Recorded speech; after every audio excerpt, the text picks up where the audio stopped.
Welcome to my channel, Don News Info. Jangan lupa like, subscribe, dan share. Terima kasih. Terengganu FC, TFC, bersedia menghadapi tentangan sengit daripada Selangor pada separuh akhir kedua malam ini bagi merealisasikan misi ke pentas final Piala FA. Pengendali TFC, Tomislav Stenbrakner berkata, skuad kendaliannya berkunjung ke Stadium Majlis Bandaraya Petaling Jaya dengan motivasi terbaik biarpun cuma membawa bekalan tipis 1 gol. Perlawanan separuh akhir pertama bukan keputusan yang sempurna tetapi ia masih memihak TFC untuk aksi timbal balik.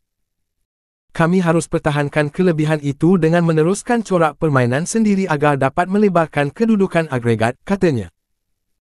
Menurut Stenbrakner, Selangor pastinya turun beraksi dengan keadaan lebih tertekan kerana masih memerlukan sekurang-kurangnya 2 gol untuk menafikan kelebihan dimiliki TFC. Tambah jurulatih kelahiran Croatia itu, misi mara ke pentas final Piala FA akan lebih mudah direalisasikan sekiranya benteng pertahanan TFC mampu beraksi dengan lebih kemas. Saya mengharapkan pemain-pemain dapat menampilkan prestasi lebih baik berbanding dipamerkan sewaktu menentang Negeri Sembilan dan Johor Darul Ta'zim, JDT, sebelum ini.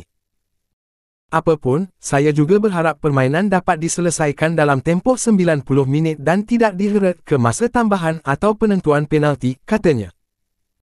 Isu kecederaan melibatkan tonggak pertahanan, Alif Zakaria dan Safwan Mazlan selain dua penyerang, Ivan Mahmud serta Ismail Akinat hanya akan menguatkan lagi semangat TFC.